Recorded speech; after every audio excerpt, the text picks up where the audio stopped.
माँ बेटी की कहानी। एक समय की बात है।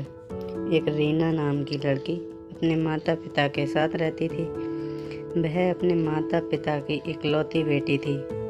उसके माता पिता उससे बहुत प्यार करते थे, इसलिए वह जो भी मांगती थी उसे लाकर देते हैं। उसके पिता इतने ज़्यादा पैसे नहीं कमा पाते थे, लेकिन फिर भी वह अपनी बेटी की हर इच्छा पूरी करते थे। एक दिन रीना ने अपने पापा से कहा कि पापा, मेरी चप्पल पुरानी हो गई है, क्या आप मेरे लिए नई चप्पल लाओगे? पिता ने अगले दिन नई चप्पल लाने का वादा किया। पिता अगले दिन नई चप्पल लेकर आए। फिर रीना नई चप्पल देख बहुत खुश हुई और चप्पल पहनकर पूरे दिन मोहल्ले में उछल कूद करती रही। शाम को वह घर आई और चप्पल उतारकर सो गई।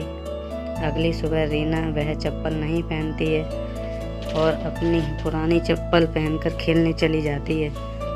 मम्मी से कहकर जाती है कि मम्मी, मुझे ये चप्पल पसंद नहीं है, मैं अपनी पुरानी चप्पल ही पहनूंगी।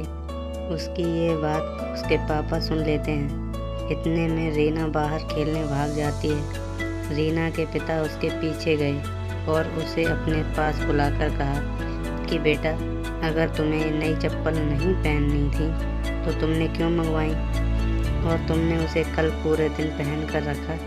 अब हम इसे वापस दुकानदार को भी नहीं दे सकते। रीना कहती है कि पापा, मैंने यह चप्पल मम्मी के लिए मंगाई थी, क्योंकि उनकी चप्पल टूट सी गई है और वह खर्चे के डर से कभी अपने लिए नई चप्पल नहीं मांगती हैं। इसलिए मैंने वह चप्पल कल पूरे दिन पहन कर रखी, ताकि मम्मी उसे वापस करने का ना बोल सकें। अपनी बेटी की ये बात सुनकर पापा बहुत गर्व महसूस करते हैं और दरवाजे पर खड़ी मम्मी भी बेटी की बात सुन रही थी। वह भी मन ही मन बहुत खुश हुई कि इतनी सी बच्ची में इतनी समझ है। दोनों माता पिता एक दूसरे के सामने देखकर मुस्कुराते हैं और बेटी को प्यार करने लगते हैं। सीख: हमें अपने माता पिता की मजबूरी को समझना चाहिए। आपको यह वीडियो कैसी लगी कमेंट करके ज़रूर बताएं और चैनल को सब्सक्राइब करें।